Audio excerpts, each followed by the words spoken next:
Get the video you crave at cnettv.com.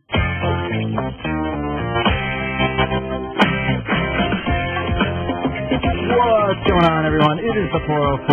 I'm Jeff Bakalar. I'm Wolfgang Dang. And I'm Justin Yu. And this is the show where Erica Boki teaches us how to watch sports like girls. Like a girl! You play baseball like a girl! What's going on, Erica Boki? So Oh, glad for my you to be gosh. here. It's great to be here with you, even though I'm like, I feel like I'm with a room full of, like, little brothers I never wanted, you know? Leave right now if that's the case. Well, consider this the family reunion you never wanted. Good. I would leave, except you locked me in here. We did. And now we're going to give you milky and swirly. Well, good, because that's better than what we were talking about earlier. Erica Boki on the show. She is the author of Game Face, the kick-ass guide for women who seriously love pro sports. Yeah. Or Justin Yu. Or Justin Yu. Yeah, wait, the kick-ass guide for women that love Justin Yu? No. That's a long book. That's a long book for a very small audience. Niche crowd right there. So this is cool. I'm really glad you're here today. We love the idea of what the book is about.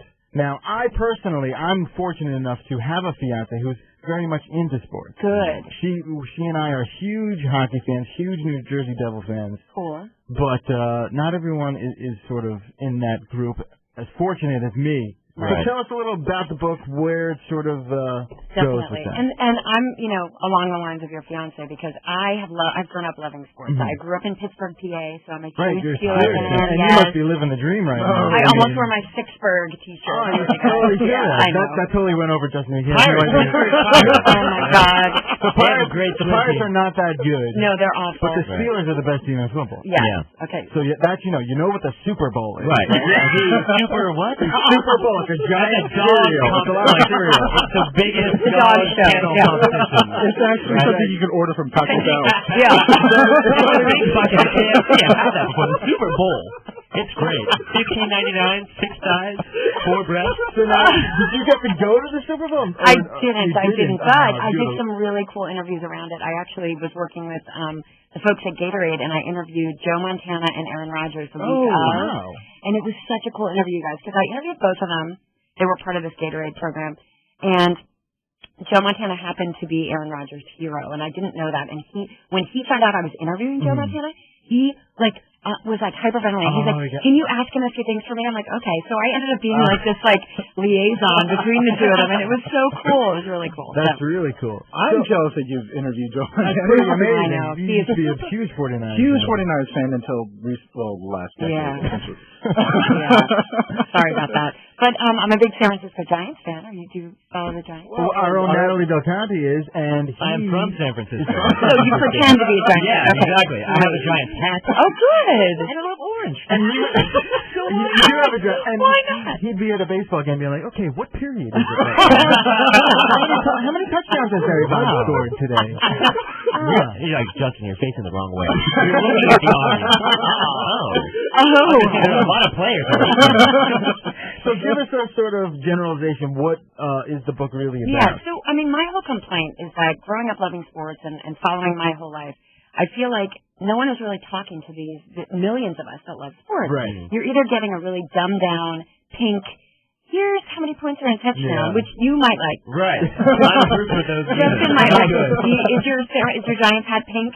Are we done? All right. Are you guys done? I love America. Anyway. I love America. I just want you to know. I know. Man, I'm not ready myself. Doors locked. Can't do it. So, and then the other kind of direction was, okay, trying to get women to watch sports like you guys do, right. Which is kind of like a lot of men, and I don't know if you guys are like this, but, memorizing those stats, telling me this is the first time that it was, 50 degrees when the barometer was on, this no-hitter happened, and it just, to me, I think, obviously we know men and women are wired very differently. I liken it to, you know how you guys tend to memorize every line from every movie? Yeah. And a woman can tell you the plot? Yeah. Right. Okay. It can totally be aligned with sports. It's the same attitude. It's like, I love the juicy backstories, and it's not all the gossipy stuff. I have questions like, why are baseball players still wearing the double knit polyester pants? Okay. I want to, when I can go to Lululemon and get my little yoga pants. Wait.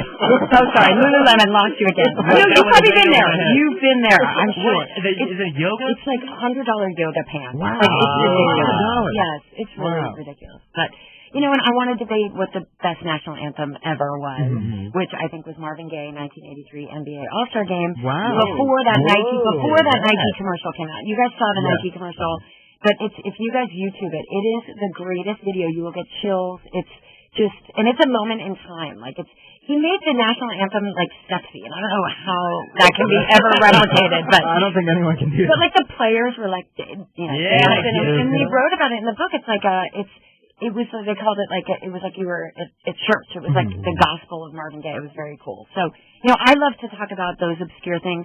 A Pittsburgh Pirate, Doc Ellis.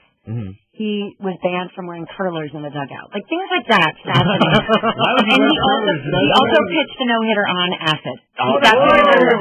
He just died recently. We interviewed him in the book, but he just died in December. So that's amazing. Really, acid? Like full? Yeah. What did he do? He dropped acid like in the dugout right before? No. He dropped acid. The story's crazy. He dropped acid. He was doing so many drugs he forgot what day it was. He was in LA. I think the game was in San Diego. Yeah. He's like, this lady I was with told me, you got a game today. So he basically like hauled ass down to San Diego. Oh my God. And he was still on acid. And he said that he popped a few other things. And the funny thing about him and how refreshing it was, like, you know, after the game, he went into the locker room and the press was like swarming him and he was like, dudes, like, I was on acid. Like, he was so open about it. It wasn't like he was How did that affect his gameplay?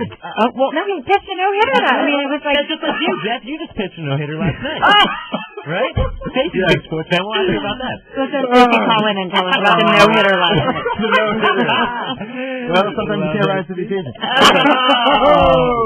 So now, to me, you know, I haven't had any MLB pitching experience, but I've pitched in games before, you know, I'm old enough to understand. Man, that strike zone must have been moving around a little. Oh my God, yeah. I mean, that's what I don't even know what he must have been seeing. I mean, you know, God knows. That's a legendary story. Yeah, legendary. So we're talking a little before about hockey. Yes. Okay, hockey is something that everyone knows is very close to my heart. Yes. And I'm really digging the fact that you are kind of wanting to talk about the guy I love to hate, Sean Avery. Sean Avery. I mean, how do you feel about him? I said, look, love him or hate him. I mean, I don't know anyone who loves him, to be honest. No, except maybe a few Ranger fans. Okay, wait, hold on. So a little backstory. Okay. No Hockey fans here. Sean Avery is the bad boy of the NHL. And what he's most recently known for is he was kind of trash-talking one of his ex-girlfriends. Right, Alicia Cuthbert. The girl who's on 24. Right. Was going out with Phaneuf, right? Right. From the Flames. Yep. He said something in the locker room or something about... It was in a press conference. Right, he did it in front of cameras. He used to be on the Dallas Stars. They were playing in Calgary. Avery on camera says, like, I love coming back to Calgary. There's nothing like having sloppy seconds here. Right, Alicia. Because he dated her first, and then the guy on the Flames dated her next. He's like, you got my sloppy seconds. Right. Which, it was scandalous, but quite honestly, I thought the outrage was a bit much. It was sorry. He got suspended for 6 games. Which is crazy. That's just dudes being dudes. Yeah. Maybe one game just to protect him because who knows what Dion Phaneuf would have done to him in that game. Right, exactly. Just to protect him. The Dallas Stars wanted nothing to do with Sean Avery after the game. They released him. After that. And then the Rangers picked up their table scraps after he went through waivers. Talk about sloppy seconds. Oh, seriously. Thank you. So everybody hates him now. Everyone hates him. But my point is, he's good for the sport. Right. Because hockey needs, life support right now. For sure, yeah. It's just struggling. It's a long season. I just think that it's got its core base, but it's not a growing audience by any stretch. So I mean, that's what I feel about hockey is that, like, when Jeff talks about hockey, I feel like he's been talking about it since September. Oh my God. Or August. It's a longer season and a shorter off season. Yeah. Although baseball's getting mighty close. I feel like they've got another problem there. I mean, the NFL, the formula of the NFL season is perfect. Yeah, but I think the NFL is in a league by itself, though. The NFL is sort of its own sort of religion. You know what I mean? Like, it's every Sunday. It's like, America has just makes it a part of the way we do business. Right. Is centered around it. But that's formula. I mean, even for Major League Baseball, too, they just, they're extending the divisional playoffs now because they're all going to be 7 games now. It's just for advertising revenue, for sure, sponsorship. But now, so our World Series will probably always go into November now.